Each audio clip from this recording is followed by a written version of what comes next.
Well, hey there, all you beautiful Texans. Welcome back to the James Show. It's News Talk 820 WBAP, now on FM at 93.3. Yay, let's go. Well, I'm pretty excited about today's show. We've got a lot of good guests for you. Going to tell you about some events WBAP is going to be out in the community over the next few weeks. I'll get you all caught up on that. But let's start just jumping right into the headlines here. We're seeing all kinds of Doge headlines flying around, all kinds of court cases flying around. But my first guest, RT Trevino, is going to keep an eye on the oil patch for us. I haven't heard a whole lot of oil-related headlines, and I kind of expected that to be addressed in the first couple of weeks. Are you surprised by this, RT? Oh, I tell you, I've been keeping up with this, and being in the industry, I've definitely been hearing the headlines on what's going on.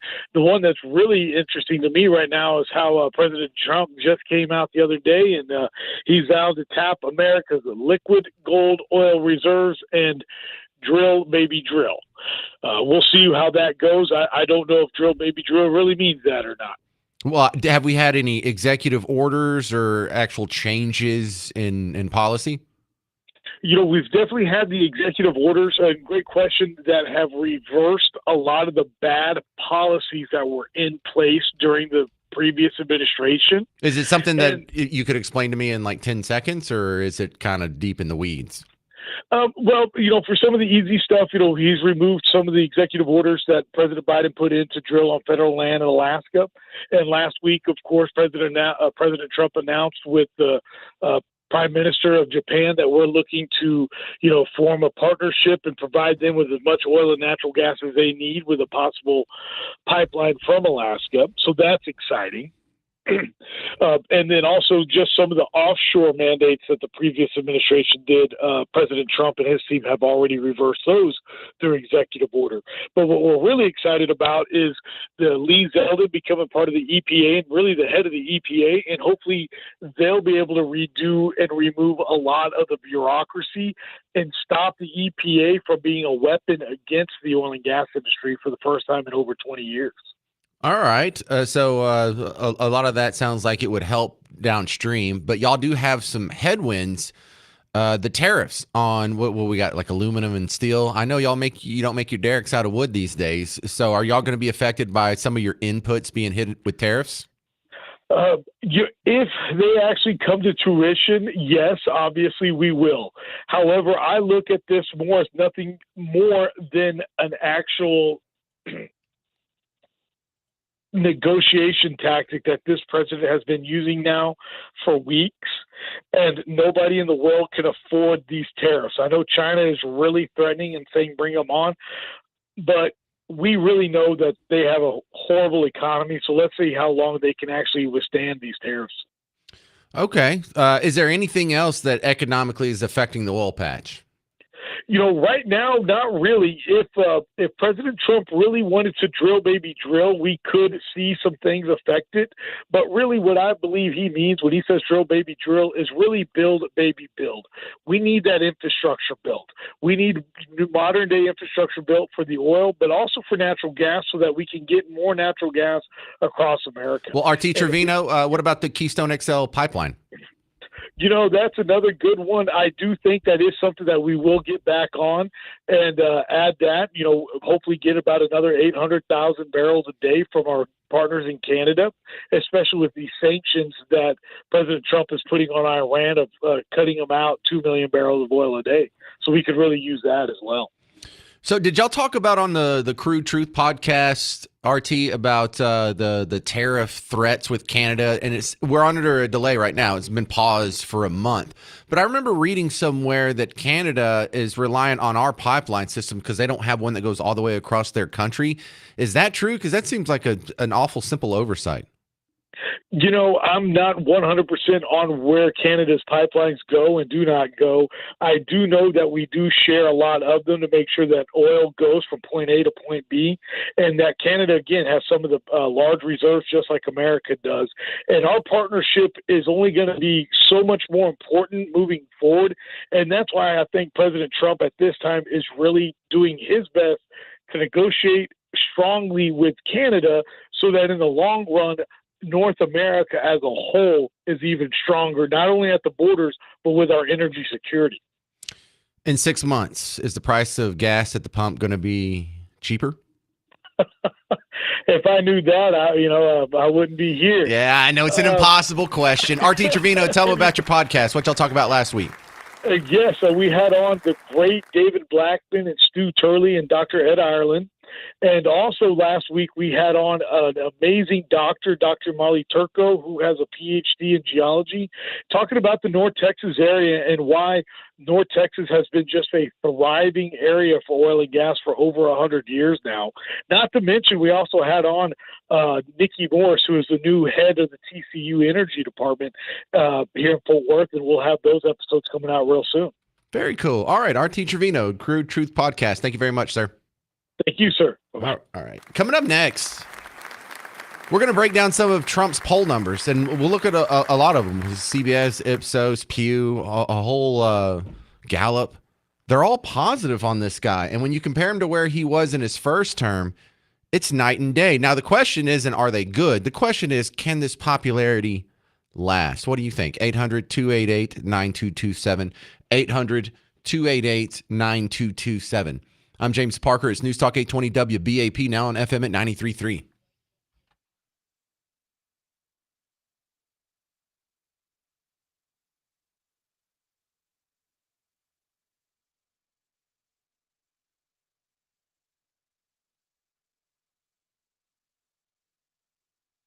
Hey, sports fans. James Parker here for the Prize Picks app. Now, if you've already downloaded the app and you started playing, I'm going to give you a strategy that I used last night that worked for me. I literally did this last night. If you go under basketball and you see players, sometimes they have just the points or the assist or the rebounds, and you pick more or less. But they also can offer a square sometimes where they say, okay, the number is 40. Will they get more than 40 points plus rebounds plus assists? And so those numbers get really inflated. And so I did 3 last night. All right, I did Luka. Okay, I did Luka, but I did less than. And then I also did LeBron, and I did less than. And so they did good. They actually got less than their number. And then I had Anthony Edwards, who was amazing against us in the playoffs last year. I picked less than on him too, but he actually just blew it out of the park. However, I used Prize Picks Flex Play. So only 2 of my 3 picks had to be correct, and I ended up winning some money yesterday. So try that. Use the Flex Play. Use the bundled up squares. Just a little tip from James here. And if you're new to the Prize Picks app, you can still take advantage of the promo code WBAP and get $50 to play with your first $5 game. So download the Prize Picks app. Use promo code WBAP, the name of this station, to get $50 to use in Prize Picks with your first $5 play. Prize Picks. Run your game.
Well, hey there, all you beautiful Texans. Welcome back to the James Show. It's News Talk 820 WBAP, now on FM at 93.3. I'm not just saying that because I'm a partisan hack, but Trump's poll numbers look pretty good. 2 weeks into it.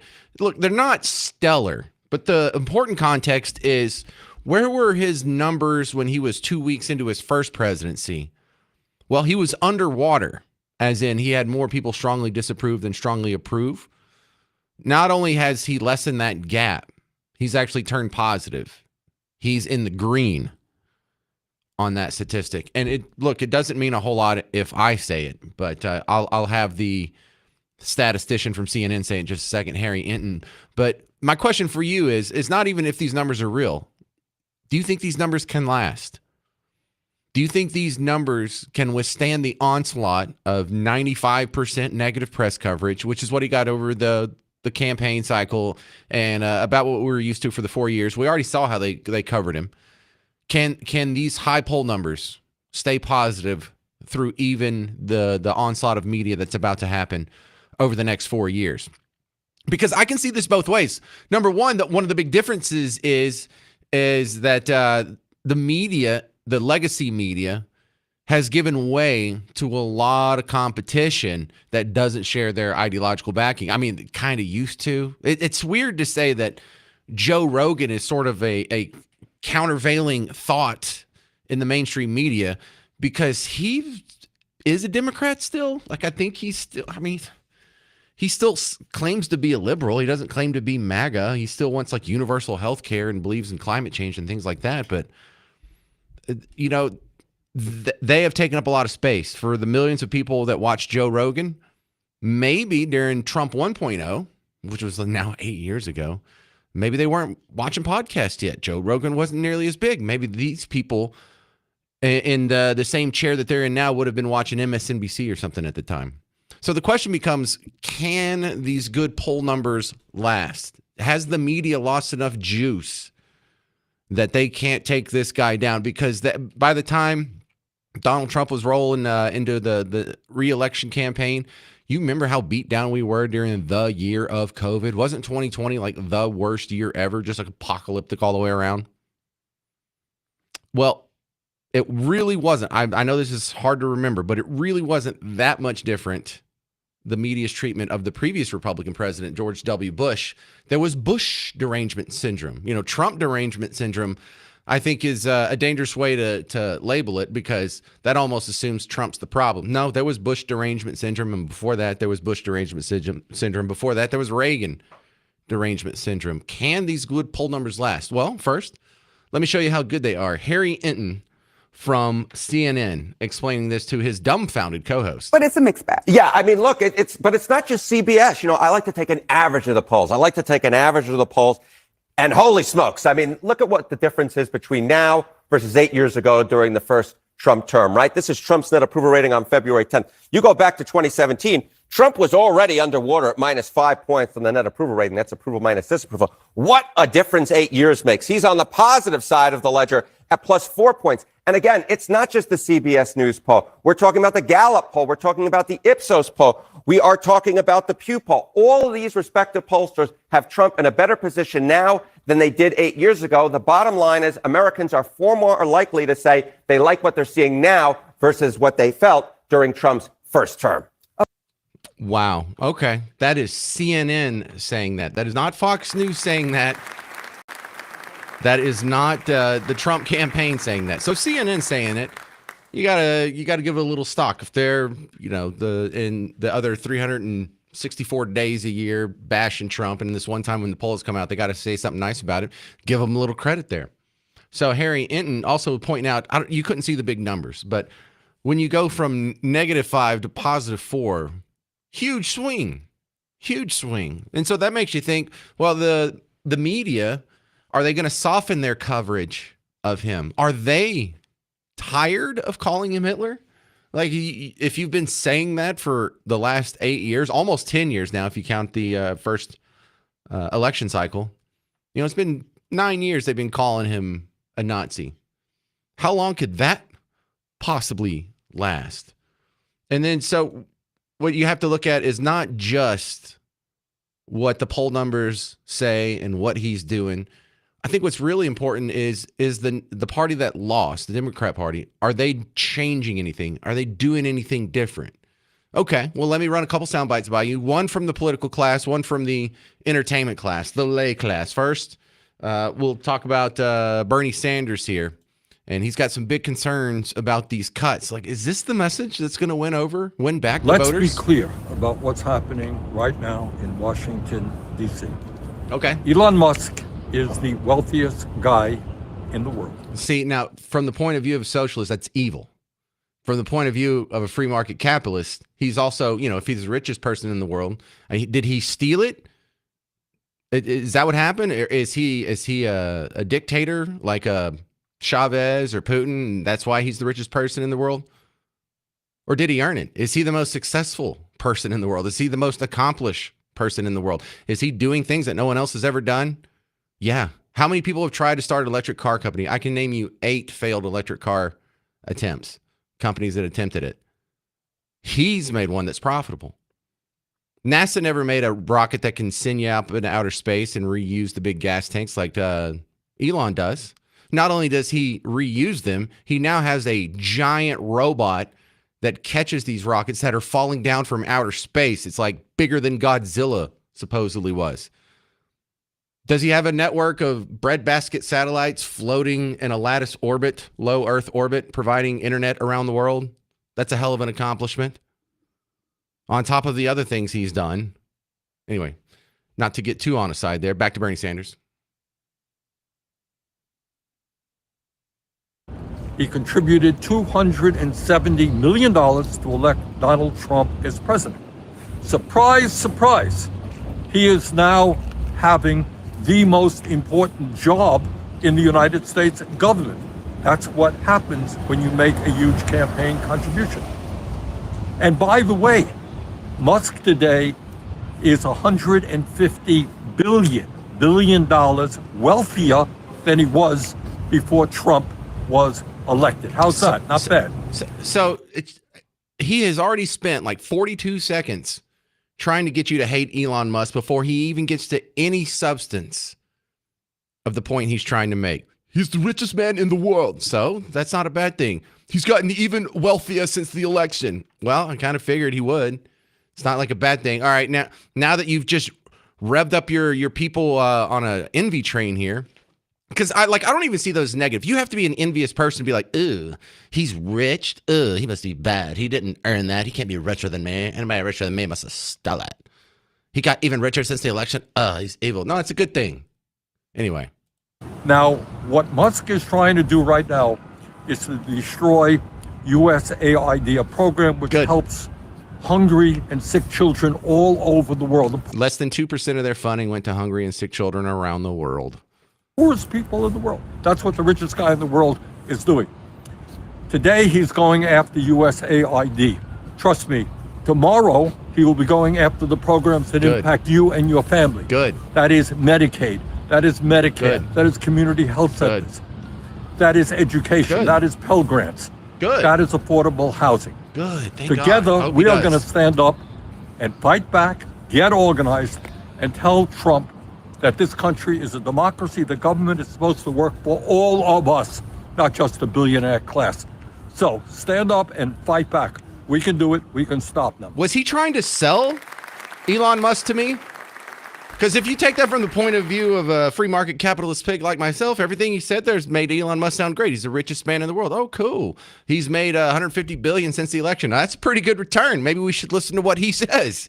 Maybe we should take advice from the guy who's made $150 billion in the last, 2-3 months? Yeah, that's not a demerit in my book. Well, he also has made big cuts to USAID. Oh, that sounds great. We might go after the Department of Education next. God, I hope so. He's going to cut all these entitlements and safety nets. Good. What would was that an ad for Elon Musk, Bernie Sanders? So no, I don't think they're getting the message, at least not in the political class. Coming up next, you'll hear from the entertainment class. Are they getting the message? Are they saying anything different that could win over voters? Because if they don't change their messaging or at least their angle on their messaging, I think these Trump poll numbers might last. 800-288-9227, 288-9227. You'll hear The View next on The James Show. It's News Talk 820 WBAP, now on FM at 93.3.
Hey there, welcome back to the James Show, News Talk 820 WBAP, now on FM at 93.3. If you want to be part of the conversation, call in 800-288-9227. The question is, can Trump's good poll numbers last? Because at some point, you expect the old legacy media to sort of contract and lose influence to the point to where it's not going to be the overwhelming juggernaut it once was. And, you know, they've been able to drive every Republican in your lifetime. They've been able to drive his poll numbers absolutely into the dirt by the time he gets out of office, usually by the time he's up for re-election. And it's a constant barrage, just like you saw with the election. It's like 90% negative headlines, a few neutral headlines, and maybe a handful, a small smattering of actually positive things. And when I say the legacy media, I don't mean just CNN and MSNBC, ABC, NBC, CBS. They all follow. They're singing from the same sheet of music. And one thing you watch more so than what the Trump administration is doing is the party that lost. Are they getting the message on why they lost, and are they making the changes? You saw that after Obama's midterm, when the red wave did not happen at all, and you see the Republicans making some adjustments around 2012. They stopped being against gay marriage. Trump's not against it at all. We just elected a guy the second time around who was actually the first president who was pro-gay marriage when he was elected. Don't really get credit for that. But then they dropped some other things. They're not so hardcore against the prosecuting small amounts of weed. You know, you've seen those laws be relaxed around the country, and now something like 42 states allow some version of legal, at least medical marijuana. So you've seen the adjustments be made on Team Red, and here they are back in power. You would think that Team Blue needs to look around and they're like, well, it looks like this talk of cutting government resonated. Maybe we shouldn't be so hardcore against Doge. Well, you heard Bernie Sanders blowing that out the water by being hardcore against Doge, saying just the exact opposite of what the message he should have learned from the election. And then on the cultural front, sort of the woke front, there's the giant movement you've seen between voters of color, whether it's Hispanics or Black Americans. They both trended toward Trump. So maybe they could retool their racial messaging. No, they didn't get that message either. You'll hear from The View how they're just still wrong as wrong can be and not getting the message. After I talked to Neil in Fort Worth, Neil, you're on WBAP. Do you think Trump's poll numbers can last? Oh, he hung up right as I went to him. I blame you, Garrett. And Neil loses 2 points for his phone dropping right there. Well, fine. I'll just go straight to The View then. I was going to do that anyway. Neil looked like he had a good call. All right, so The View. This is their take on the Super Bowl. Now, remember, the Super Bowl is all about football. What did they take away from it?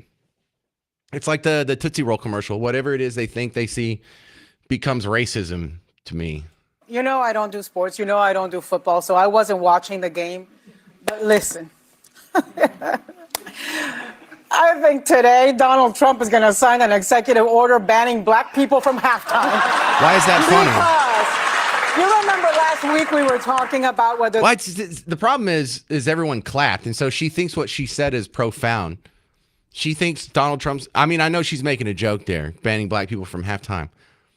They are... That's what you saw? Like, the entire Super Bowl happened, and you're like, boy, oh boy, not Patrick Mahomes laid an egg, or Jalen Hurts really deserved it, or the Eagles have a good team, or that was a blowout, or did you see how black the halftime show was? That's your takeaway? Can you stop focusing on race like it's the most important thing for like one show, just for 5 minutes? You know, I'm exhausted by race being forced into so many of these places where it just doesn't belong. In fact, I didn't hear one person. It's like, and I follow a lot of Team Red and Team Blue people on social media. No one's like, everyone in the halftime show was black. That makes me angry. Not one person that I saw said that. The NFL was capitulating to Trump by removing the term and racism from the end zone. Yeah. Boy, did they not capitulate to Trump. See, they're not capitulating to Trump when they took in racism out the end zone. It's not cool anymore. The people are sick of it. It doesn't fit there. It looks ridiculous to have a league that's 70% minority talking about we got to end racism. Who are you talking to? Who are these racists that she believes that she's making angry? Who? Because like I've said on the show 100 times, there's not one person in any position of power that if you put a microphone in front of their face and say, are you a racist or do you support racism? None of them will say yes. There's not a mayor. There's not a city councilman. There's not a governor. There's not a state representative. There's not a congressman. There's not a senator. No one's on team racism. Who are you talking about? She just imagines that there's all these Republican voters and we're just frothing at the mouth racist and we just can't stand to see black people in the Super Bowl halftime? No, we don't think like that. I don't know anybody who thinks like that. When I saw Samuel L. Jackson dressed as a black Uncle Sam introducing Kendrick Lamar, who then had like an entire formation of all black people making a U.S. flag. Listen, this much I know. All the black people on my feed were like, ooh, this is blackity black black. And all the racists who somehow get in, man, were they hopping mad. So if the racists are mad, I am happy as a clam. There's nobody on team race. She's just imagining there's groups of racists out there. And is that sticking it to Trump? You saw that as something divisive, the thumb in their nose, like, we're sticking it to Trump. I thought that was very inclusive to see Samuel L. Jackson dressed as Uncle Sam. It's kind of like Hamilton. Good point. Give yourself 3 points. That's a field goal. Garrett made a good joke. It's like Hamilton. I thought that instilled a sense of unity. You have this classic heritage symbol of Americana, and you have what I believe Samuel Jackson is the highest grossing actor of all time. That's what happens when you're in both the Avengers and Star Wars. And when you mix the two images together, I thought that was a beautiful metaphor of what America is. I thought that was a unifying message. Me over here on Team Red, I wasn't turned off. I was like, oh, God, they have a black man dressed like Uncle Sam. This is awful. In fact, I don't know anybody that said that. Who doesn't like Samuel Jackson? Who didn't think that was cool seeing him dressed as Uncle Sam? Who didn't see that as a pro-American unifying? Oh, The View. They didn't see that. They saw, oh, well, this is going to tick off all the closet racists on Team Red. Fantasyland. No, they didn't get the message. They didn't get the memo. They're not learning. I'm pretty sure Trump's poll numbers are going to last as long as they keep acting like this. Coming up next, we're going to have an immigration attorney talk about what's going on with the big sweeping changes and crackdowns on illegal immigration under Trump 2.0. Kate Lincoln Goldfinch next on The James Show. It's News Talk 820 WBAP, now on FM at 93.3.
Hey there, welcome to the James Show, News Talk 820 WBAP, now on FM at 93.3.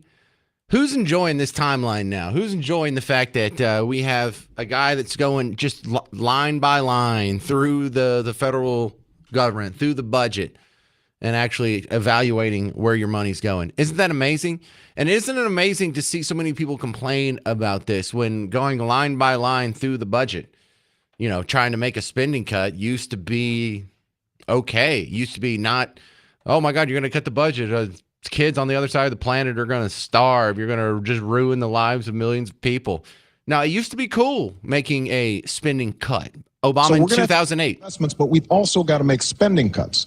And what I've proposed, you'll hear Senator McCain say, well, he's proposing a whole bunch of new spending, but actually I am cutting more than I'm spending so that it will be a net spending cut.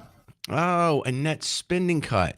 So that was cool when he wanted to do it. Oh, okay. I get it now. Spending cuts are only bad if Team Red does them. But there's a lot of turnarounds like that. When I was saying that, like the adjustments that have been made between Team Red and Team Blue just in the last couple of decades, you know, a big one I pointed out was gay marriage. Everyone who runs for president now is okay with gay marriage. It used to be that just 15 years ago, 20 years ago, the opposite was the case. You couldn't even find anyone to run for president as a Democrat that supported gay marriage. Here's Obama before he ran for president. I think there are a whole host of things that are civil rights. And then there are other things, such as traditional marriage, that I think express a community's concern and regard for a particular institution. So marriage is not a civil right as far as you're concerned? I don't think marriage is a civil right. And it wasn't just him. It was also Hillary. She was against it too, 2004. I believe that marriage is not just a bond, but a sacred bond between a man and a woman. I have had occasion in my life to defend marriage, to stand up for marriage, to believe in the hard work. Hard work. We got it. You didn't support gay marriage until it was popular with more than 51% of the population. We got it. We got it. These are positions that today can get you listed as a domestic terrorist organization by the Anti-Defamation League. You're labeled as a hate group if you take this position on marriage in the current day. For all of human history, up until about 10 years ago, 14 years ago, that was the position, that was the majority position of all time. Now, if you don't take this new position, you're a hate group. Isn't that interesting? Does that mean the Democrat Party is a hate group? Because they used to support this, and good, they changed. Because personally, I'm fine with gay marriage, whatever. But that's weird how they made some adjustments there. But Team Red made some similar adjustments. Just like you've seen some natural things kind of move your direction. They don't get trumpeted in the media because, you know, your wins don't exactly help the narrative. But think of how gun rights have been expanded over the last 2-3 decades. You know, it was far more restrictive when you and I were kids versus it started with the concealed carry and then the constitutional carry, and now we got campus carry. We've made some great advancements in some of these segments of society, but that speaks to a larger shift. Now, these shifts don't happen because all of a sudden politicians start thinking the right things or really changing their position. The shift happens because you and I and so many people in the American voting electorate change their positions and the politicians follow suit. But if we have some guys who just lost an election and they don't make those changes, they could just stop making everything about race and everything about identity politics and everything about the color of your skin or who you're attracted to or your gender. You know, they're not gonna speak to a larger electorate. They're not gonna win anyone over. That is the message. That's the folks that just lost him this election. And I think his poll numbers are going to be more robust than a lot of people expect until they start making those changes. 800-288-9227. Your thoughts? Coming up next, we're going to ask Jim Varney from Real Clear Politics about what's going on behind the headlines with all the Trump cuts and Doge and all that fun stuff. Also, the North Texas Auto Expo coming back February 20th. That's 9 days from now. It'll be through the 20th through the 23rd, Dallas Convention Center. You can get behind the wheel of a Chevy, Jeep, or Ram. You can take a spin on the outdoor ride and drive, test an Audi or Benzo. On the indoor EV track, if you want to win a pair of tickets, text the word AUTO to 800-288-9227. Text the word AUTO, A-U-T-O, to 800-288-9227. I'm James Parker. It's News Talk 820 WBAP, now on FM at 93.3.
Well, hey there, all you beautiful Texans. Welcome back to the James Show. It's News Talk 820 WBAP, now on FM at 93.3. Welcome to the big show. My next guest is joining us from RealClearPolitics.com and Real Clear Investigations. Give it up for my friend James Varney. Welcome back to the big show. Hey, James. Thanks for having me. All right, taking a look at the national political scene.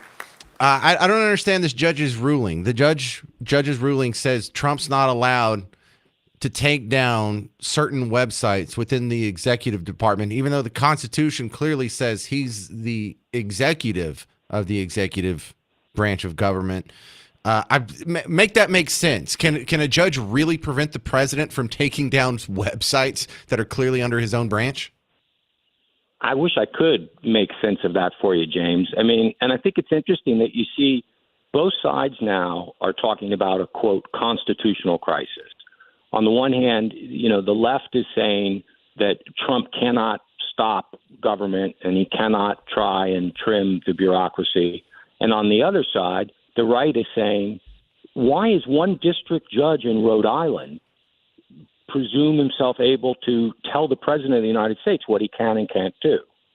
So I don't know what's going to give. You know, obviously if an accommodation would be a little on both sides.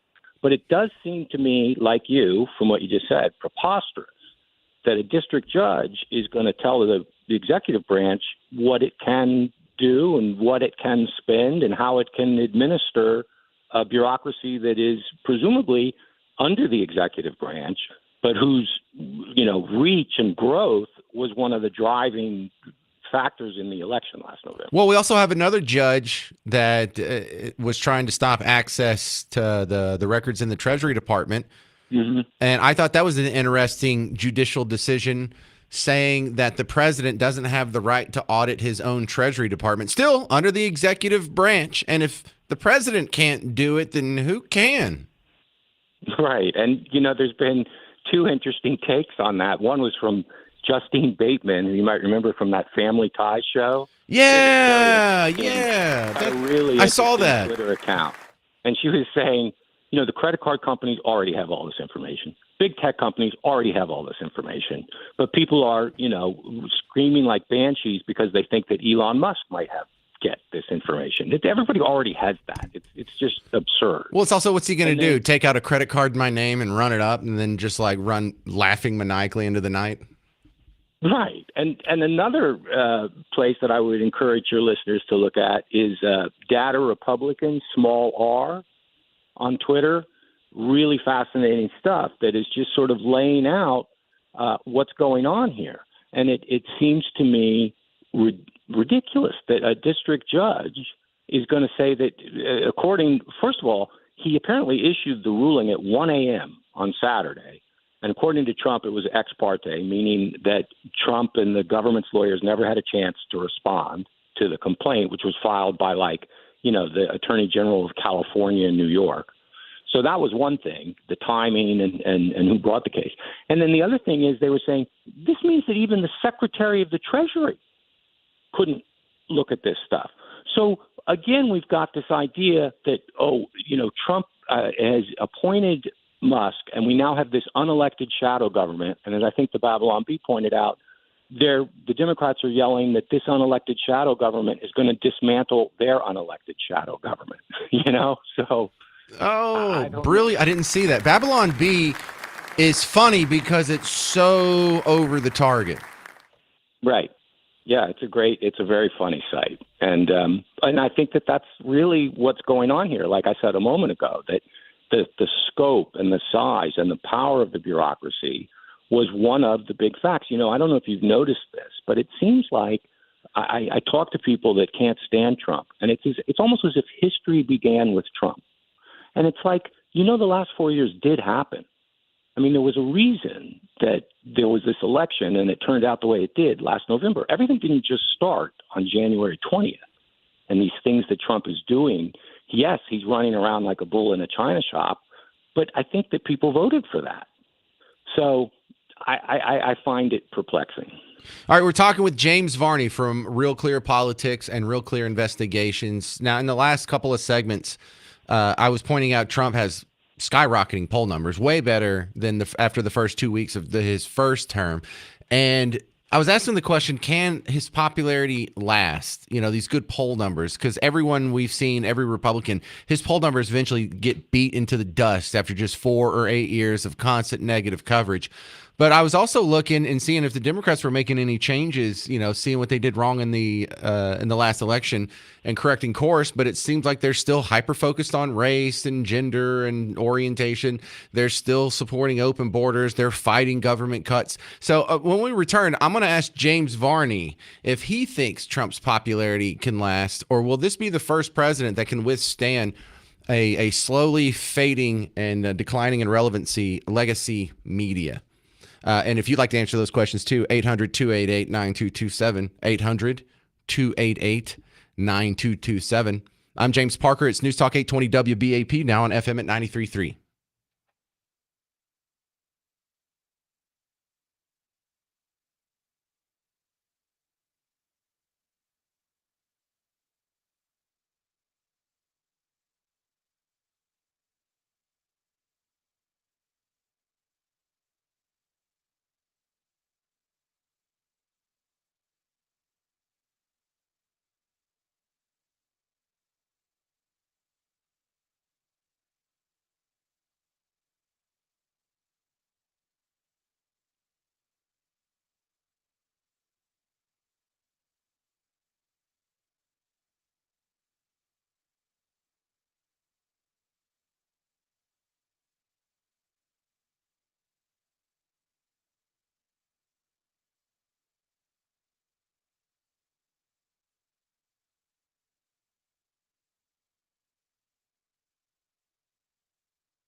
Hey there, welcome back to the James Show, News Talk 820 WBAP, now on FM at 93.3. Do you think Trump's high poll numbers will last? 800-288-9227, 800-288-9227. Also, Brian Kilmeade's coming to town. He's going to be in Dallas at the Community Beer Garden, February 26th, from 6 to about 8-ish, although when he came down last year, he ended up staying for about an extra hour or so, just hanging out with people and slowly drinking a beer and just answering random questions. So it was a pretty cool hangout last time. It was really packed, though, so you might want to get there kind of early. Go to communitybeer.com if you need directions, but it's Commonwealth and 35. If you're wondering, I will be there. And more importantly, people always ask this. Yes, Miss Parker will be there. Hi, Miss Parker. I know. More people ask for her than me, I think. We continue with my guest, James Varney from Real Clear Politics. You've met Miss Parker before. She's fun in social situations. He can back it up. She's a lovely woman, yeah. So let's talk about, get back into this Doge situation. The criticism of this, you know, I've wondered what they were going to say if we actually do start cutting budgets. And I foresaw the criticism of people saying, well, children are going to go hungry or old people are just going to be left dying in the gutter. You know, the regular scaremongering emotional pull. I did not foresee that they would criticize the fact that the engineers are young. Whoop-de-doo, who cares? And they have funny handles in different social media platforms, a.k.a. Big Balls. Right. I didn't see that coming. I think that's a nice twist on the timeline, and I don't think it's going to resonate. Are you surprised by this? I think that there's a lot of different tea leaves that you're talking about there, right? But so it's telling to me that they tried to derail this by a left-wing journalist bringing up tweets that this guy made. And, of course, it goes partly to if you spend time on social media or you go in the comment stream on publication stories, even some, not so much ours. I think Real Clear is pretty good about this, but you see a lot of knuckleheads, right? Oh my God, People, yes. Under the guise of anonymity, say the stupidest things and things. And Nick Saban used to talk about this, right? Like, why do you worry about some guy living in his mom's basement if he says you didn't catch the pass? Don't worry about this, and in the past, that story would have probably derailed Doge, but they just pushed right past it. And it was remarkable to me that I saw some Trump opponents talking about this knucklehead's tweets, which did sound like an obnoxious jerk, let's be honest. But that was all they were talking about for 2 days. And they weren't talking about, I was like, that's should be 2 minutes of the hour. And the other 58 minutes we should be spending on the incredible stuff they're finding out and that we're learning and that they're exposing. And I think that both the pace of what they're doing has caught their opponents off guard. And I think the real meat that voters and taxpayers and readers and your listening public, what they've been finding out completely outweighs all those kind of petty criticisms that have gone on. So, I am tempted to kind of gloat a little bit and notice that, hey, all of their attacks are sort of ad hominem. They have funny names. They've said some mean things. They're young. And if they're not actually having an attempt to even talk about the issues they're uncovering, defending USAID or defending some of this other spending that they're uncovering, I feel like that we should easily win that argument, but we lose that argument all the time, even if they do just have emotional appeals and try and scare you into not liking these people. But I would like to see more people in the media just push back on this just a little bit more. Like when Elizabeth Warren talks about how these guys are, some of them are 19 years old, the oldest was 22, and they have horrible. Lady, can you do what they do? Can you go do a forensic audit of a complex database system? Can you code anything? Did you even have a speak and spell when you were a kid? It just seems so misplaced. And these are the same people, that have been telling us that, Greta Thunberg is a profound voice in the world right now. She gets to speak in front of the UN, actually. Yeah. Yeah. So that's another reason that I don't think that the arguments work. But I think the biggest factor is the way that the media has become fractured. Like you mentioned before you went to the break, how poll numbers traditionally for Republican presidents, they all get beaten down sooner or later. And that is because of a steady drumbeat. You saw this after Katrina, right, where they were just using it to hammer Bush and try and ruin Bush in his second term. And I don't think you're right. Trump's number right now is like, I think I saw somebody saying this is the highest it's ever been. You always, I think, get a little bit of a bump, right, when you take office because people are hopeful, right? Most Americans want things to work out and be good. So you get that little bump. I don't think you can keep it up forever because the country just is too divided. I don't see, at least in the near future, never say never, but in the near future, I don't see somebody winning 59 states again like Reagan did, right? But I think 49, but yeah, we got it. Like this. Right. I'm Obama. I'm thinking that the wrong states, right? Yeah, well, that's after we annex Canada. Right, Greenland. But so because there's this fractured landscape now, I don't think that they're going to be as able to do that, to beat the poll numbers down. Just as we've seen, they haven't really been able to deflect or combat what's been happening with Musk and those guys because the strength of the argument that Musk and these guys have just completely outweighs the carping that we hear on the other side. All right, let me switch gears super fast on you. Your thoughts on the rebuilding Gaza sweepstakes? We move the Palestinians out. We move the bulldozers in. We clear all the ordnance and tunnels and structures. Then we rebuild it. Probably put like an IKEA and a Home Depot. I figure after you're bombed for 50 years, you need a Home Depot. I think they could use a good Buc-ee's there. But one of the big criticism is like, well, where are you going to put the Palestinians while the Gaza is being rebuilt? And I thought, well, Greenland. Yeah. Your thoughts on the Gaza rebuilding plan? Well, I think on the one hand, Trump was just pushing buttons when he said that thing about we're going to turn it into, Trump International Resort on the Strip with golf courses and the beach. I think he just says that stuff sometimes just to make people's heads explode. But it does kind of just say, let's try and think outside the box here, right? Because what we've been doing my whole life hasn't worked. And it just keeps going on and on. We need to try and break the chain somehow. And I think it's really kind of significant that none of the Arab countries, you guys just said this on your news roundup, that none of the Arab countries want to take any of these people. And, you can look into that and you can see that to some extent the Arab countries like to have that as an escape valve, right? So if their domestic pressures, it's like, oh, no, look at this. Look at what's terrible stuff happening to the Palestinians. And then the people aren't upset about the terrible stuff happening in their own country. But why don't they want to take them?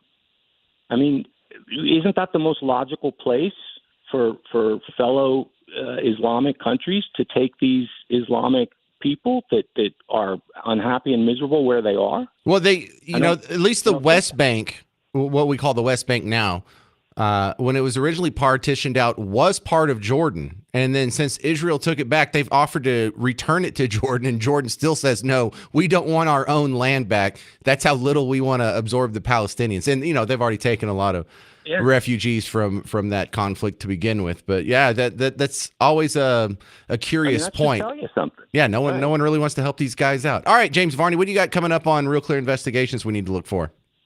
Well, something along the lines of what Doge is doing, but it's really the fact that if you look at these federal budget numbers, they're all over the map.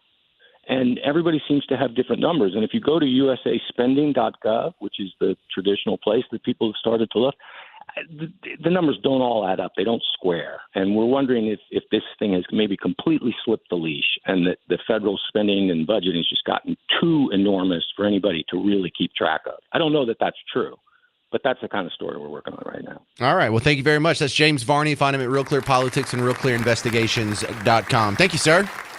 Thanks for having me, James.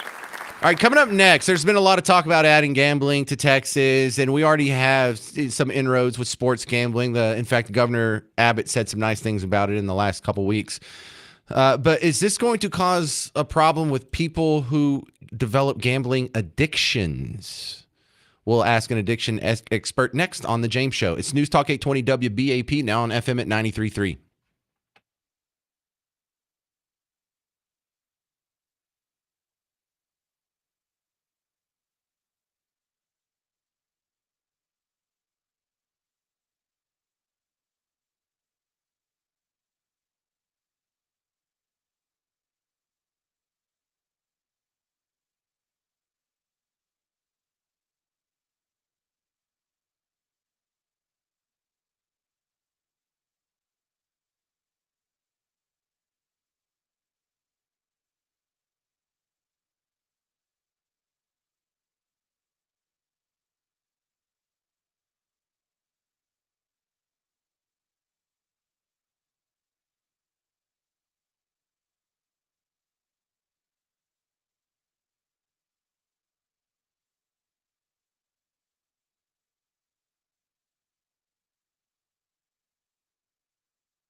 Well, hey there. Welcome back to the James Show, News Talk 820 WBAP, now on FM at 93.3. I am your host, James Parker. If you have any comments here, we're about to talk about the possibility of legalized gambling here in Texas. 800-288-9227, 800-288-9227. And I'm going to ask you some of the same questions I'm asking my next guest. Amara Durham's back on the James Show. She's an addiction expert. And it's not just drugs that we have to worry about. Gambling addiction. Is there a concern that legalized gambling would lead to more gambling addictions in Texas? It's a great question. You know, in Louisiana, when they legalized gambling, they recognized that addiction to gambling would increase and actually earmarked a portion of every dollar that is gambled toward gambling addiction treatment. So if we look at that causation correlation, there certainly seems to be a direct relationship. And it's a problem. Whether it's legalized or not, it's happening. $1.37 billion this year, $1.2 billion last year, legally waged. That does not include your office pool or your peer-to-peer wagers. It's out there. And so we need to be really smart about it. How much of it is creating new gambling addicts versus dragging them out of the black market? Well, it's all about access. So you don't have to go to a casino and gamble anymore. You don't even have to have a bookie and find one. All you do is roll over in bed, grab your phone, and log into an app. And there you have it. So we are increasing access. Therefore, we are increasing the numbers of those who are gambling at all hours. And we're having kids who are starting younger and younger. And just like alcohol addiction or drug addiction, when that brain isn't fully developed and we start triggering chemicals in the brain. Dopamine. Reward centers. Yes, the big D. Well, the big D isn't just for Dallas, it's for dopamine. And so the earlier we trigger that, and at any age we trigger it, we want more. Well, I learned we feel good. I learned it's just the same way that the slot machines make that sound. They copied the slot machine ding for video games. So when Mario gets a coin, it's the same sort of dopamine hit. It's like, hey, something good happened. Oh, I just got a coin. This is great. I'm kind of winning. And there's a little bit of a dopamine hit that we all got as kids because we would just be goofing around and dopamine, dopamine, dopamine, dopamine, dopamine. So whenever people talk about getting a dopamine hit, this is kind of the noise that I hear in my head now.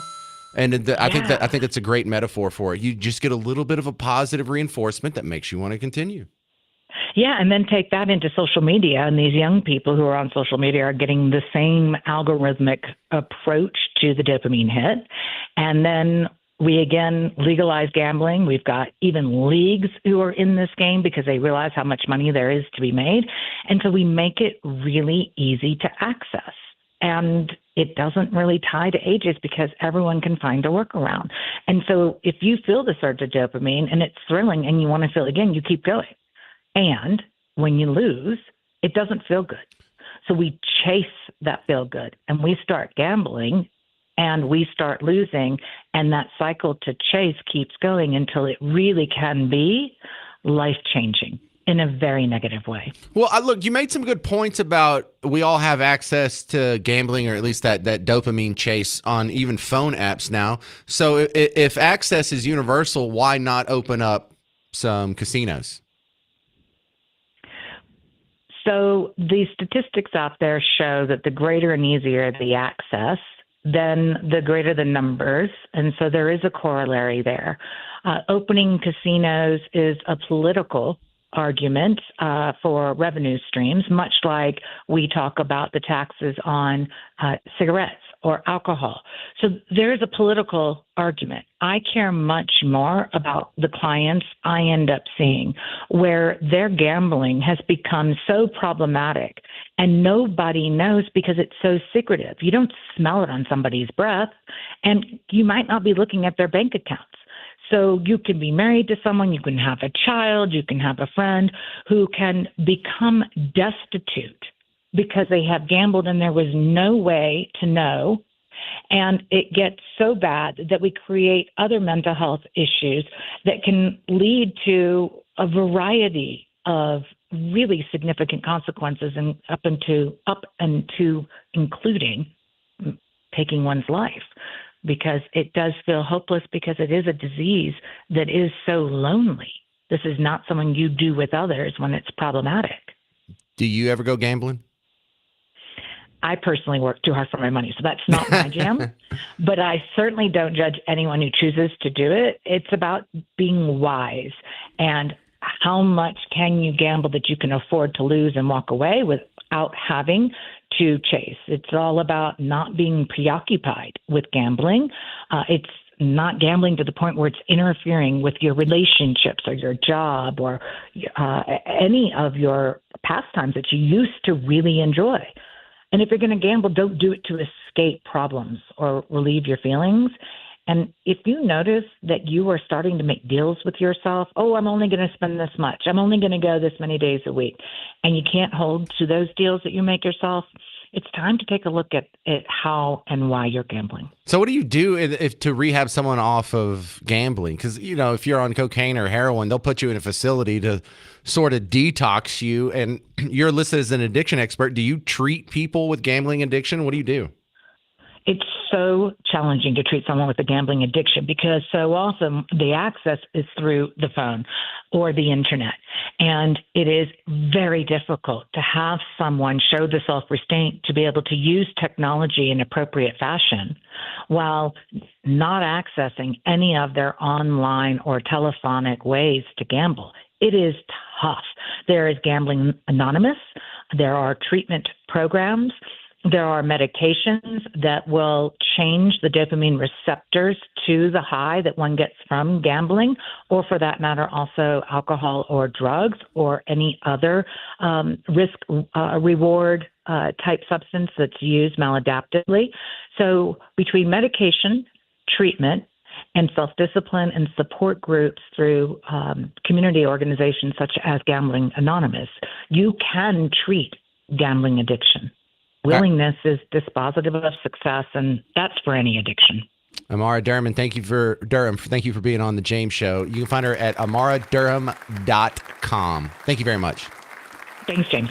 Take good care. All right, now she's making some great points there. Gambling or legalized gambling will probably expand the number of people who have gambling problems. Okay, I get that. Even knowing that, I think it's more important that for the rest of us who can gamble responsibly, that we be allowed to have the freedom to choose whether or not we can go to a casino within our own state. I'm still pro gambling. However, I'm going to play some audio from a woman here in Dallas who is not. But where are you? Are you in favor of legalized gambling in Dallas, in Texas? Does it have to be done right? What about these destination resorts? Or what about just opening it up statewide? 800-288-9227. 800-288-9227. I'll try and explain why I'm pro legalized gambling coming up next on News Talk 820 WBAP, now on FM at 93.3.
Hey there, welcome to the James Show, News Talk 820 WBAP, now on FM at 93.3. How do you feel about legalized gambling in Texas?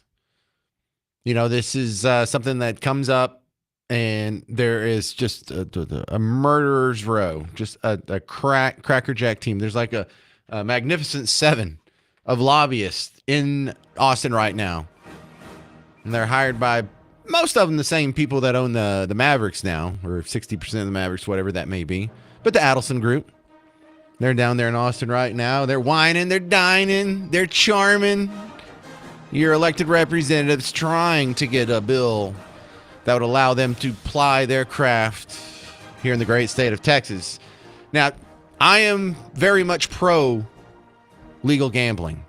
And I'm not going to argue with you that you just heard an addiction expert say that it's going to expand gambling problems. People who have gambling problems, now that they have this new access, now that they have this new avenue, now they have, great, shiny, opulent casinos that they can go into. It's just another entry point for people's addictions to blow up in their face. I understand that. I'm not saying it's going to result in better gambling behaviors. I'm going to say freedom is more important than shutting off gambling to the 98, 99% of the population that can handle it, because 1% to 2% of us can't. It's the same way I feel about most of these other vice crimes. It's the same reason I'm the only guy on WBAP, and might be your only friend, period, that thinks all drugs should be illegal. I know that we're probably going to have a higher incidence of people getting addicted to drugs. But number one, freedom far outweighs that. Number two is you got to think about the trade-offs. It's not that, well, we outlaw gambling in Texas and so we don't have any gambling addicts. No, we still do. We still do. The ones that are hardcore compulsive gamblers, some of them end up not in a casino or not in some booth with a slot machine. Some of them end up in, dare I say, mafia-controlled games. You drive gambling underground like that, it doesn't become safer. It doesn't reduce crime as much as it just sort of displaces crime. Do we all get that? I don't think we do. Well, we have a lot of people who hear the idea of legal gambling, and this was great because I didn't expect to get this. When we sent producer Garrett, down to the Mavericks protest that they had on Saturday, one of the questions we asked each one of the people was, do you think this is some sort of subplot? Do you think this is some sort of gimmick to try and get legalized gambling? Like they could hold the Mavericks over the head of the Austin and say, hey, we're going to move this basketball team out of here if you don't give us legalized gambling. And some of them said, yeah. Some of them said, I don't know. But this one woman finally said something that I've been wanting to talk to people like this. Do you guys feel this trade was done to tank the team and move it to Las Vegas? I don't know, but I will say this. I don't like the thought of casinos in Texas because I truly believe it would bring crime, and that's not what we need, and that's not what we stand for in this Lone Star State. So, yeah, bring crime. So she's talking about this criminal element that comes with casinos, and I don't know if that's necessarily they go hand in hand, because what you've done is by outlawing gambling, you've created a lot of crime. You've created, like, if me and Garrett were going to bet on the game, technically that's illegal. If we were going to have an office pool for the March Madness tournament that's coming up in just a few weeks, kind of illegal, right? So you've made a whole lot of things illegal. When a bunch of buddies get together and they play poker all night on a Saturday night, technically that's illegal. It doesn't reduce crime. Now, there's some visible criminal elements that I think people associate with gambling that I'm not sure would even be as big of a problem around here. When you go to Las Vegas, you see, what do you see around Vegas? You see a bunch of working girls. It's the damnedest thing. Be a 40-something white guy that's walking around Las Vegas by yourself and see how many women want to party with you. And it ain't because you're handsome, or at least in my case. But here's one of the arguments that I'm kind of on the fence about. It's a solid argument, but this not one of my bedrocks, is when people go straight north out of here and they cross the line into Oklahoma and they get to that WinStar Casino in Durant, like right across the line. Thousands of cars there, and almost all of them have Texas plates. Look at all the money that is running across the Red River to fill the coffers of the people of Oklahoma. Why can't we just keep that money here? So there's a cost there. Now, I don't think you should decide whether or not you have the right to do something on whether or not it's profitable for the fellas down in Austin. But you have to admit that that would be a net positive. That's another trade-off. You outlaw gambling here, you're pushing tax revenue away. You're also pushing tax revenue from the guys that still gamble, whether it's from a poker table or, there's underground slot rooms and people who like the machines. None of that's getting taxed. So you're losing a lot here. And so the trade-offs is what I think people who disagree with me are missing. And I think you have good intentions. I think you people want what's best for Texas. I just, I think you're wrong on this gambling issue. What do you think? 800-288-9227. Dave in Burleson, you're on WBAP. What do you think about legal gambling in Texas? I think they should absolutely legalize it in the state of Texas. And if they're going to use the argument that it's going to expand, increase the amount of people that are going to be gambling and all that, can't control it. Hell, you may as well take out 3/4 of the grocery stores in Texas, because how many of us are overweight? It's all about personal accountability. Oh, yeah, dude, you could make the same argument for Pop-Tarts. You could probably make the same argument about Golden Corral. Yeah. A lot of people can't handle it. The dopamine hit that they get from going back to the Mega Bar. He's absolutely right. That's a great metaphor. Thank you, Dave in Burleson. All right, if you got any comments, 800-288-9227. Coming up next, Jeremy Rosenthal, my legal expert, will talk about the judges blocking what Doge is doing. Lainey Wilson fans, you can be part of our contest to win tickets to go see her at Dickies Arena September 19th. Text the word WORLD, because it's her Whirlwind World Tour, to 800-288-9227. WORLD to 800-288-9227. That'll get you in the contest to win some Lainey Wilson tickets September 19th. I'm James Parker. It's News Talk 820 WBAP, now on FM at 93.3.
Well, hey there, all you beautiful Texans. Welcome back to the James Show. It's News Talk 820 WBAP, now on FM at 93.3. Yay, let's go.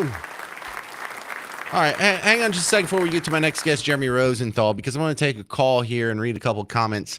And then, since he's my lawyer buddy, this will be a nice setup for him as well. We've been talking about the specter of legalized gambling in Texas.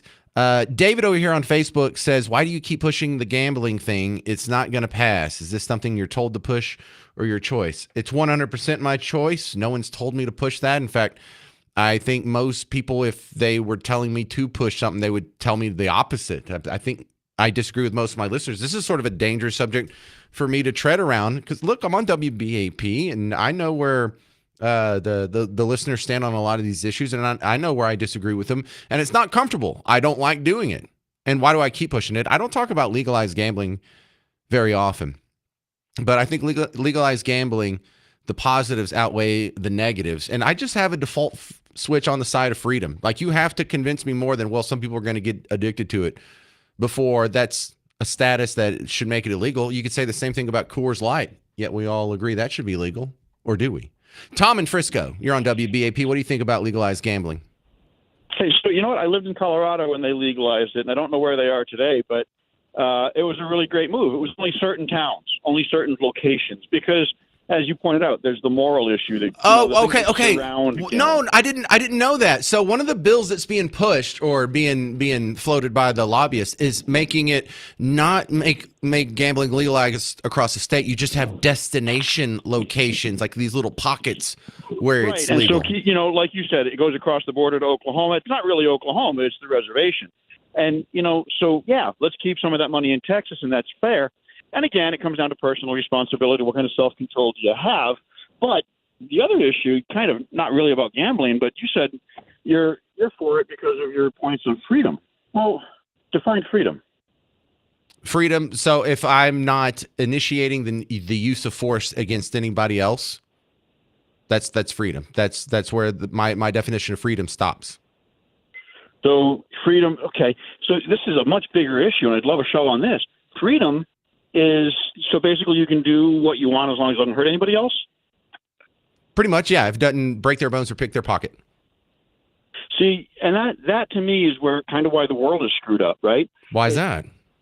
Well, because people think freedom means I can do whatever I want, and really freedom is not that. Freedom is actually, I am free to pursue my potential, to fulfill my potential, to do what I'm made to do. I'm free from things that hold me back from my God-given end, rather than I'm allowed to do whatever the hell I want. That's license. Real freedom is freedom from something, not freedom to do something. Yeah, I don't get that. How does that apply to statecraft? So you would outlaw Coors Light and Kit Kats because they would impede your fullest potential? No. It's not. That's not the state's job. That's not the state's job. So as I said, it doesn't really apply to the discussion on gambling. It's a kind of a totally different tangent. All right, semantic game. So do you disagree with legalized gambling or not? No, I'm all for it. Again, as long as it's controlled like that, and locations, and it's got to have its checks and balances. That's fine. Nah. But again, it's all right. Well, you and I have a different definition of freedom then. I think my my definition of freedom matches up with the ethos of the founding fathers in the Constitution. Okay, and that's fine. I think my definition of freedom matches up with God's definition of freedom. And that's a bigger. A higher bar. All right, so I won't put a blackjack table in the middle of your church. How about that? Thank you very much, Tom in Frisco. So with that, let's go to my guest, Jeremy Rosenthal, TexasDefenseFirm.com.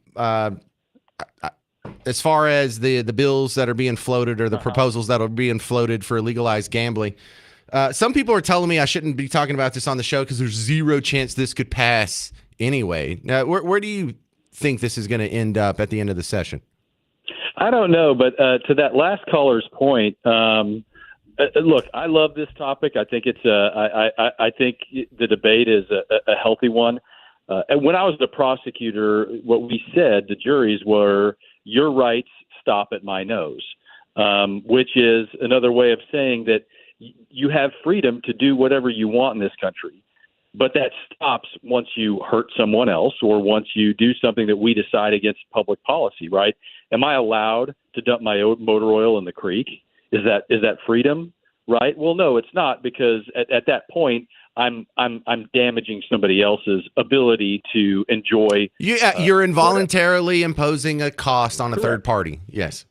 Correct. Exactly. So now, from that standpoint, when it comes to gambling, I don't know how this plays out. These are money questions between you, me, and the wall.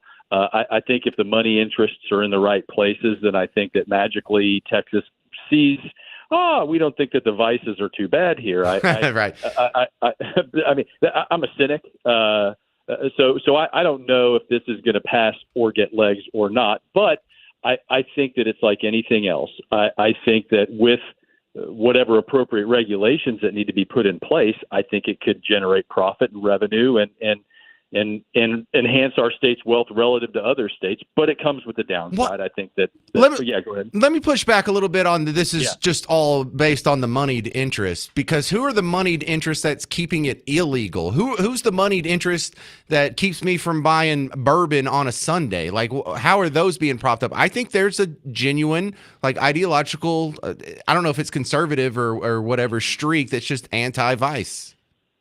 I think it's a really, really complicated debate, and I think that if you go ever watch Texas, our legislature's in session right now, and I would encourage any Texan to go and watch how crazy it is and how dysfunctional it is, and you will be shocked and amazed at how we do anything, and how that we get any law passed. But you have in the Texas House, you have over 100 Texas House members, and you're going to get so many really different points of view based on what part of the state that they're from, whether they're from a rural part of the state, whether they're from an urban part or a suburban part. You're going to get a lot of different views. Look at the marijuana debate, a fascinating one. Several years ago, the Texas House overwhelmingly bipartisan passed legislation to reduce marijuana possession to a traffic ticket. The Texas legislature, or the Senate, didn't even take it up. So Dan Patrick effectively killed it. But the debate, I mean, but you're talking about, Republican, Democrat, it does not matter. You're talking about a lot of these choices, which is it a vice? Is it not a vice? Is it medical? Is it not medical? Is it a gateway drug? Is it not a gateway drug? Can we make money off of this? Can we not make money off of this? I don't think there's one or two factors here, James. I think there's 20. All right. And I think the gambling debate's the same thing. All right, Jeremy Rosenthal, I'm going to hit pause on my lawyer friend from TexasDefenseFirm.com. We'll continue talking about the possibility, the specter, what it would look like legally speaking in this debate over legalized gambling in Texas. And also, we're going to dig into some of these blue laws. Like, where did this come from that I can't buy alcohol? I can't buy my liquor at the liquor store on a Sunday. 800-288-9227, 800-288-9227. Where do you stand on legal gambling in Texas? I'm James Parker. It's News Talk 820 WBAP, now on FM at 93.3.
Hey there, welcome to the James Show. News Talk 820 WBAP, now on FM at 93.3. We're continuing with my guest, Jeremy Rosenthal, TexasDefenseFirm.com.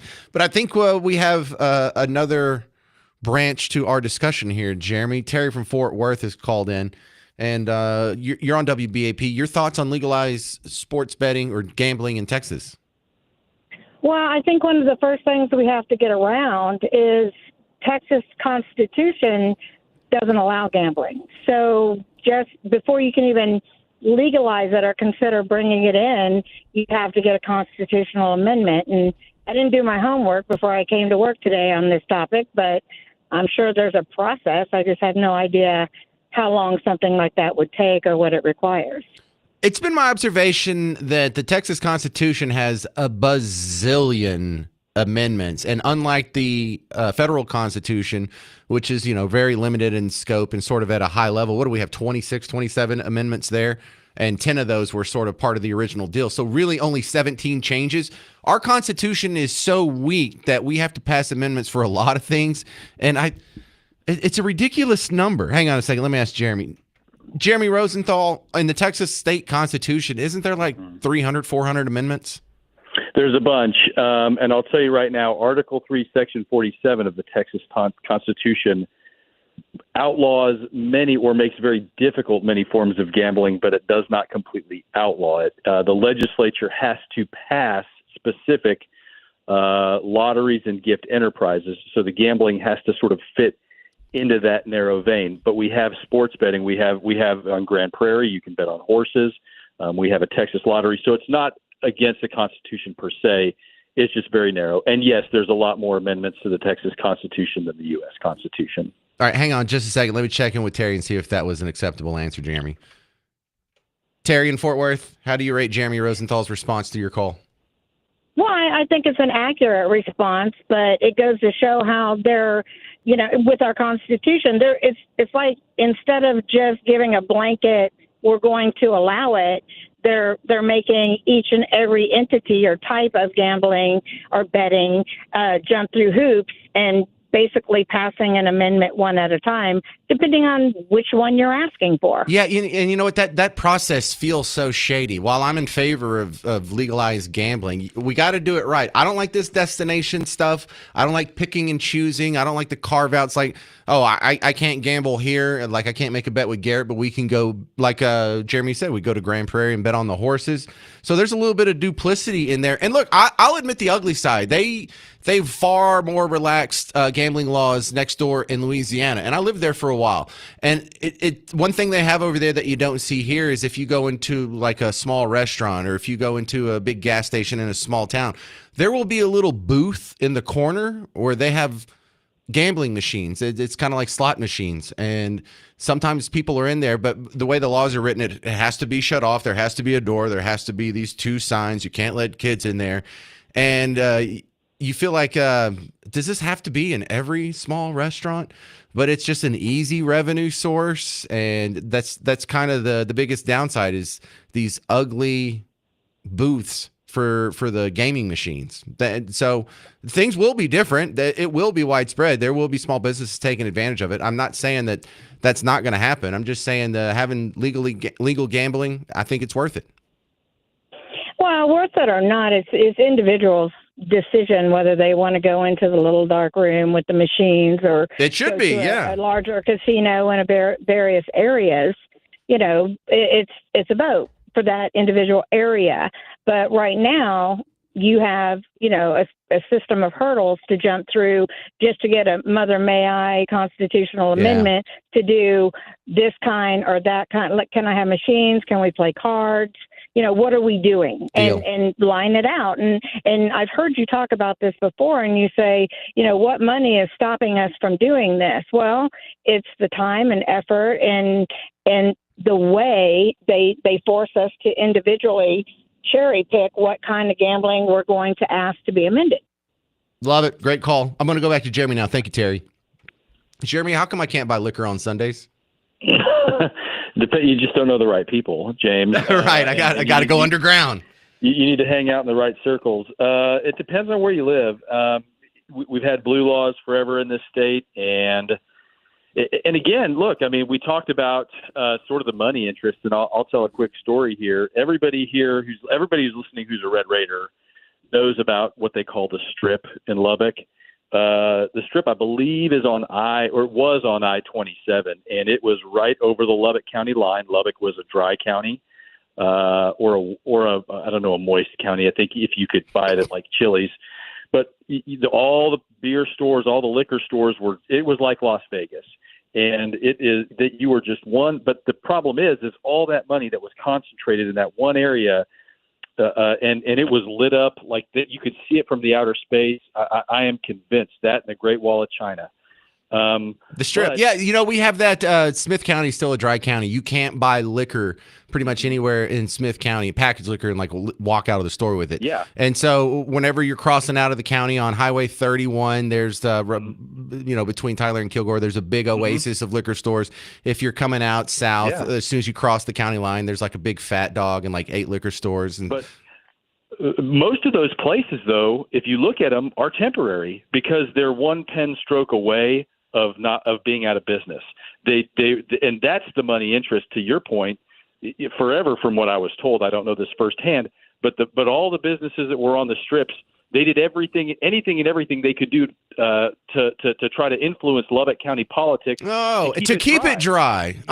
Interesting stuff. Well, listen, here's the other side of me that's kind of soft on my stance on vice crimes. As a libertarian, I think they should all be legal.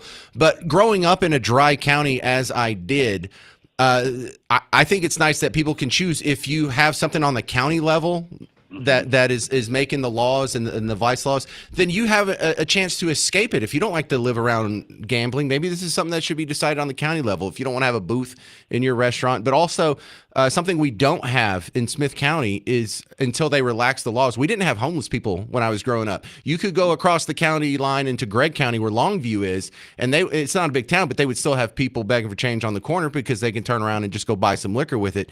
And in a dry county, there's almost zero homeless people because if they can't get the sauce, they're not going to stick around. So there's a place in my heart for some restrictions because I feel for you people who would prefer to live in that environment. I just prefer freedom. Jeremy Rosenthal, we're out of time.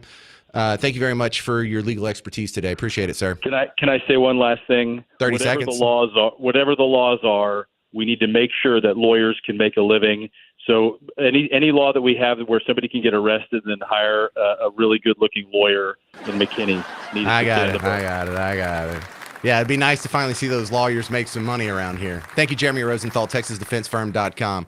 Coming up next on the James Show, we're going to talk about this new pro-life, pro-choice investing. Are you interested in faith-based investing? You'll hear about it next. I'm James Parker. It's News Talk 820 WBAP, now on FM at 93.3.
Hey there, welcome to the James Show. It's News Talk 820 WBAP, now on FM at 93.3. Brian Kilmeade's coming to town. He's doing an event for our sister station, KLIF 570 AM. You know, you can hear him there in the mornings. He's going to be at Community Beer. He was here last year, packed the place, and I guess he liked the response so much that he's coming back. This place is a little bit bigger, but I would get there a little before the event starts. It's going to happen at 6 o'clock, and if you want to get a seat, you might want to get there early. I got there right when it started last year, and I had to be standing in the back with the other late losers. So Brian Kilmeade, come on out there. I'll be there. Clayton and Sybil from the KLIF morning show will be there. I think Garrett's going to be there. And yes, Miss Parker's going to be there. Hi, Miss Parker. My next guest, Nick Vujicic. He's the co-founder of Pro-Life FinTech. Now, I'm familiar with this term, FinTech, financial tech. And let's talk about this. Is this faith-based investing? What is that, Nick? First off, welcome to the show. But what is faith-based investing? Well, thank you so much for the opportunity to be here.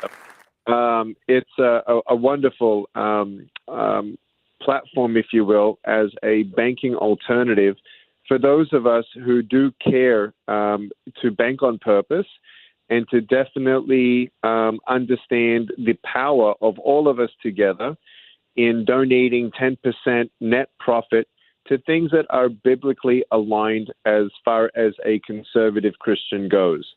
And I actually was personally canceled out of a bank in 2019. For what? They said they did a review on me and they don't want me. And so before cancel culture was coined, that's what happened to me. And you can't function without a bank. And so this is an incredible fintech, an online full banking service in regards to checking, savings, MMA, and we have a charter sponsor called Regent Bank that's based in Frisco and Oklahoma and a couple other states. And our customers, in regards to whoever opens up an account, we obviously exercise the FDIC insurance coverage from the charter sponsor Regent Bank. So it's an online bank, banking. So what's it called again? Pro-Life FinTech. It's an online banking solution for anyone who is good to do online banking. But that's the name of the bank itself. So if I were going to go download your app, I would go look for Pro-Life FinTech or Regent Bank. Yeah, Pro-Life FinTech is correct. So if you have an iPhone, we're on the App Store. If you have an Android, you'll actually have to go to our website. We're not on Google Play just yet. We're only weeks away from that. Oh. But anyone can go to www.prolifefintech.com and click on that button to open up an account using their browser. Okay, so why would someone switch over? They're in one of the big banks. They're the Chase, a Bank of America. Why should they drop that and go to you? Great question. So first and foremost, we want people who care about where the money goes as far as philanthropic funds. All the big banks give to things that as a Christian I don't support, such as, the obvious. We want to call ourselves Pro-Life FinTech, and we don't want to help abortion organizations. And so all the big banks actually do that. Most big banks do that. We also want to make sure that if anyone is framed as a conservative Christian, that they will not be debanked from one of those big banks. So if you do want a bank that aligns your values, I think a lot of people are realigning even their investment strategies based on their values. Well, why not banking as well? Well, Nick Vujicic, what about the return on my savings account? Will I actually get some interest on my savings again? You actually will, and we're very competitive, and all information can be found online. Can I get like a car loan through you guys too? Like what all banking services do you have available? I really appreciate the question. We have personal accounts right now, checking, savings, and money market accounts right now available. For anything that we do not supply, we can get that referred to through Regent Bank for anything else. But as well, Pro-Life FinTech this is we've only been open for about 2.5 months so far, and we have hundreds of people who are banking with us already. And corporate accounts is going to be very exciting. We're going to be accepting corporate accounts in May, June of this year. So y'all just opened in what, November? Correct, on the 30th of November. And in fact, on the 8th of March in the Dallas area, we're actually celebrating the grand opening of Pro-Life FinTech. We got Charlie Kirk there, General Michael Flynn. What? I love Charlie Kirk. Charlie Kirk's amazing. And so the tickets are only $100 and seats are limited. And so we want everyone in the Dallas area to know, if you want to come and have a night with Charlie Kirk, myself, Jaco Booyens, Kevin Freeman, and General Flynn, we're celebrating that we believe we're a tip of the spear in banking with your values alignment for what we think really is going to become a nationwide movement. You want to come on like a couple days before the event and give us a reminder? Because I would like to remember things like that, but if I don't put it on my phone, it doesn't count. Please, please, please. It's on the 8th of March, and I'll come back before that happens. Thank you for the opportunity. Would love to do that. Come on the 8th of March. Mark it in your calendars. It's 6 p.m. And to get your tickets, go to plfgrandopening.com. That's plfgrandopening.com. I guess PLF Pro-Life FinTech. All right, if I forget, I'm going to blame Garrett. Producer Garrett, that's on you, buddy. Thank you. By the way, Nick Vujicic, what is that accent? Are you from Australia? Yeah, it's a watered-down accent from Australia. I've been out here for 25 years. Okay, because you're just barely hanging on to that. Like every fifth word, I hear something weird. I'm just nosy about accents. Thank you, Nick Vujicic. Pro-Life FinTech. Thanks again, sir. Thanks. Well, that's interesting. All right, y'all come on out. Meet Charlie Kirk with me in about 3 weeks or so. Interesting. Faith-based investing. I might have to look into that. All right, 800-288-9227, 800-288-9227. The only thing more fun than Doge going through with the chainsaw, making big cuts to government, is watching people freak out about Doge going through with the chainsaw, making big cuts to government. That's next on The James Show. News Talk 820 WBAP, now on FM at 93.3.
And now, Mark Levin. Just kidding. It's the James Show. I'm your host, James Parker. News Talk 820 WBAP. Now on FM at 93.3. One of the things I'm enjoying about the Doge team, Elon Musk and his team of whiz kids going through taking a hacksaw to the federal government, is I like how juvenile and immature they are. And I'm not even talking about the kids necessarily. Elon Musk is older than me. Still loves a good 69 joke or a good 420 joke or what do he do now? On Twitter /X, he changed his name. His handle was still at Elon Musk, his username, but the display name, he changed it to, well, here, I'll let Dana Bash from CNN tell you. Now, the disruptor in chief, Elon Musk, who apparently has adopted the alias, at least he changed his social media handle to Harry Balls, tweeted this morning, democracy in America is being destroyed by judicial coup. An activist judge is not a real judge. And as all right, you don't have to repeat everything he says, Dana Bash, and he spelled it BOLZ. So look, he did that, and then when she said it on the air, he immediately takes a clip of the video and posts it of her, and he makes the tweet, the X, whatever you call it. He says, "I made them say my name," and some little laugh emojis. You people are be clowning yourselves. If you want to go ahead and address what he's saying, we know his name's Elon Musk. He didn't legally change his name to Harry Balls. Okay? He just did that to see if you guys would say it, and you did. Oh my God. I don't know. Like, I'm kind of disappointed in him for being so immature, but if they're going to be this dumb, I totally understand. Make them look like the clowns that they are right before they criticize what you're doing with the federal government. It's almost brilliant. I can't believe they're falling for it. But he's not the first guy to do the old Harry Balls routine. There was actually a famous mayor up in, I think it was Ohio, whose last name was Baals. And this was a viral clip that I've played on the James Show before. A former Fort Wayne mayor is getting some national attention. Thousands of people voted online to name the new city-county building in his honor. But that probably won't happen because of his name. News Channel 15's Don Austin is here to explain. Well, Heather, Mark, the people voted, and the top pick so far with more than 10,000 votes is the Harry Balls Government Center, named after one of the city's longest-serving mayors, but not everyone's on board with that name. To pick the God, that's hilarious. What this timeline has gotten so out of pocket. Do you need any more evidence that we're living in a simulation? We are plugged into the Matrix right now. We're just sitting in a little pod of pink goo, like in the Matrix, with all kinds of tubes plugged into us, all kinds of wires. We have a big socket in the back of our head. We're just all plugged in the Matrix. This has to be a simulation. We can't have the great heroes that finally cut government, that finally overthrow the tyranny. Not George Washington, not great names like Alexander Hamilton or Ben Franklin. Big balls. That's going to do it for the James Show. I have nothing to add to that. If you need more James Show action, go check out the podcast wherever you already listen to podcasts. Look for it, find it, find me on social media, like, follow, share, all that good stuff. Let me get the heck out of here. I'm James Parker. It's News Talk 820 WBAP, now on FM at 93.3.